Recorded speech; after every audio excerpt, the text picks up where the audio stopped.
गावाबाहेर जर आउटसाईडला शेताकडे माळरानावर अशा ठिकाणी गोंगाट करत कोलाहल करणारे पक्षी आढळतात. हे पक्षी म्हणजे सातभाई. हे पक्षी कधी एकटे दुकटे आढळत नाहीत.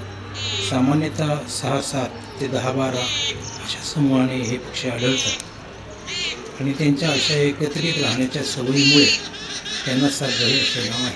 त्या गलबला करण्याच्या स्वभावामुळेही त्यांना हिंदीत गावबाई चरकी असे म्हटले जाते. तर इंग्रजीतही 7 सिस्टर असे हे त्यांचे समर्पक नाव आहे. तसेच बॅबलर म्हणजे सतत बडबडणारा अशी त्यांची वर्गवारी आहे. पॅसिरिफॉर्मस गटातल्या टिमेलिडी या पक्षीकुलात त्यांचा समावेश होतो. हे पक्षी आसामखेरीज सर्व भारतात आढळतात. सातभाई पक्ष्यांच्या विणीचा हंगाम मार्च-मे ते जुलै-सप्टेंबर असा वर्षातून 2दा असतो. काही प्रजातींच्या रंगात लालसर झाक, फिकट, गडद, पिवळट असा थोडाफार फरक असतो, परंतु मूलतः ते माटकत रंगाचे असतात.